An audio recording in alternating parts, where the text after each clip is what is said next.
Okay, Danny. Now let's put our idea of mindfulness into daily practice. Well, actually, at this very moment, something is going on in my Facebook account. My friends were arguing about one scenario, and that is one of them proposed that, well, why don't we publish a list of the school rankings in Hong Kong according to how many kids succeeded in killing themselves.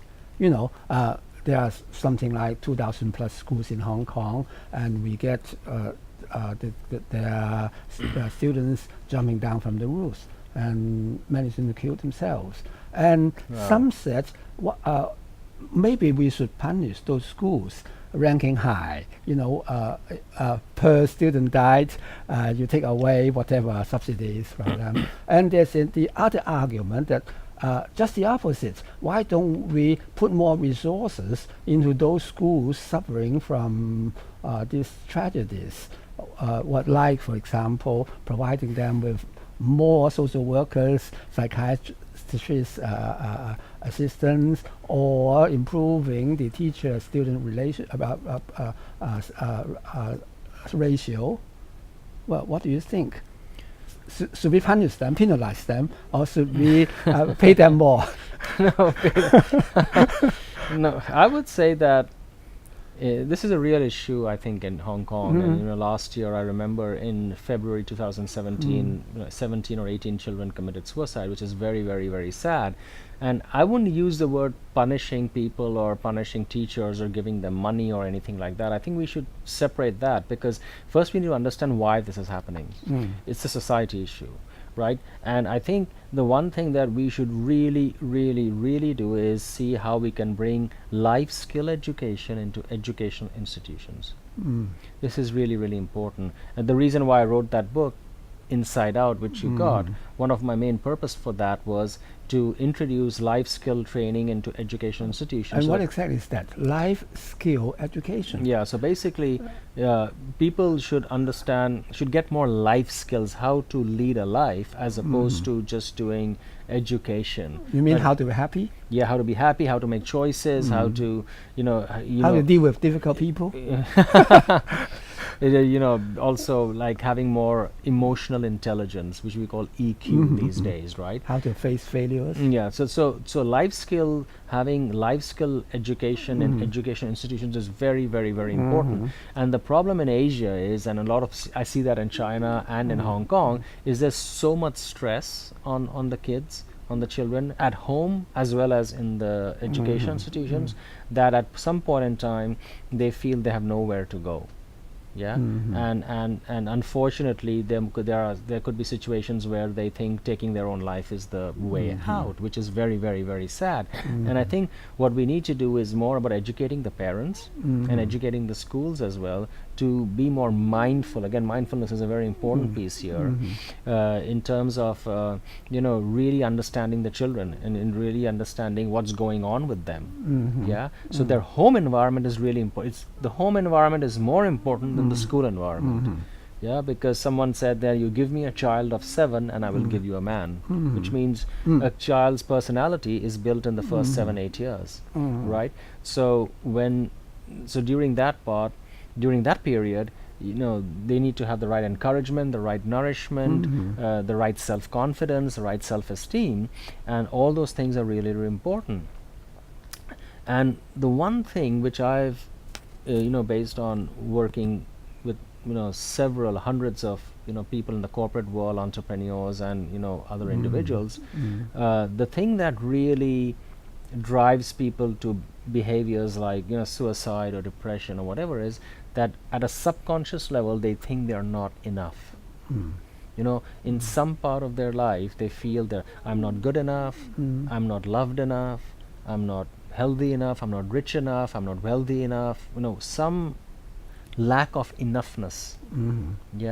And for a child it's usually they don't feel loved, or they feel I'm not good enough in terms of the in relation to my family or in relation to my other students in the school, right? So the lack of not enoughness is what And if you build that on, at some point in time, people make those kind of choices. So I think one of the most important things that we need to do for educational institutions is to really help children to grow their self-esteem. Self-esteem is very, very important. When children have self-esteem, they always make better choices versus the children who don't. But unfortunately, I don't see that so much in Asian cultures, where we don't really focus on a child's self-esteem. They're always told what not to do, but they're never really, their successes are not celebrated. And I think what we really need to do is focus more on focusing on the kid in terms of building the self-esteem. So that's one of the main reasons why kids, in my opinion, commit suicide, because there is no self-esteem. That's what leads to depression. That's what leads to addiction. That's what leads to overeating or over drinking or smoking. It's a subconscious way of saying that I'm not enough in some areas. I can give you hundreds of stories around that, but that's primarily the thing. And I think that's what education institutions really need to address at a more, not just education institutions, but even the home environment needs to address at a more granular level. Right. Well, let's take another scenario. What if my husband has another girl? In what way can mindfulness help in this situation? Well, I'm not a relationship. Well,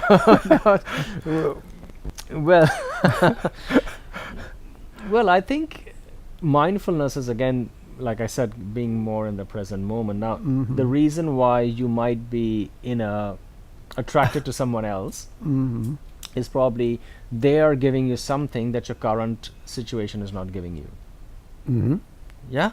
Something you're not getting from your current marriage, whether it's understanding, whether it's some physical attraction, or whether it's, something is not working, which is why you get attracted to something that can fulfill you more.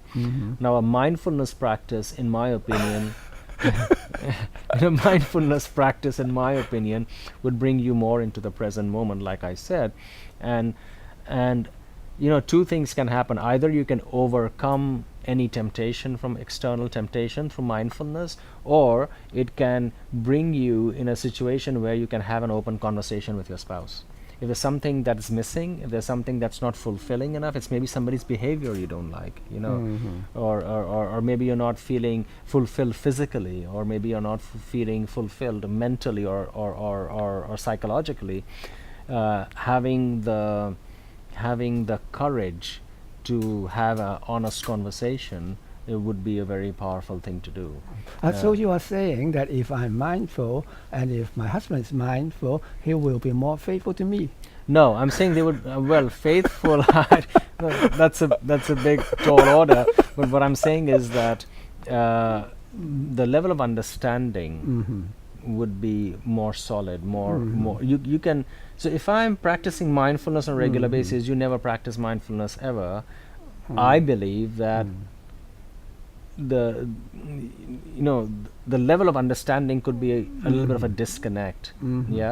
But when we are in a situation where we are mindful of our environment, we are more in the present moment, we could always have a more constructive conversation, right? Because what happens in relationships, and I'm not a relationship expert, what happens most in relationships is it gets very emotional. There is reaction and emotion and shouting and all these kind of things.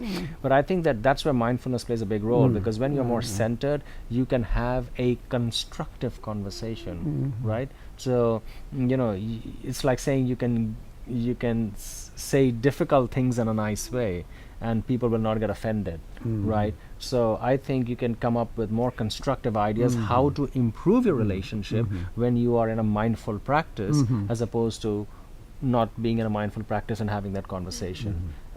That's what I would say, right? Danny, you know what? That's really useful, and I'm sure we all enjoyed being with you. Well, thank you for coming. It's my pleasure. It's my pleasure. On behalf of everyone here, we thank you again. Thank you. Well, thank you.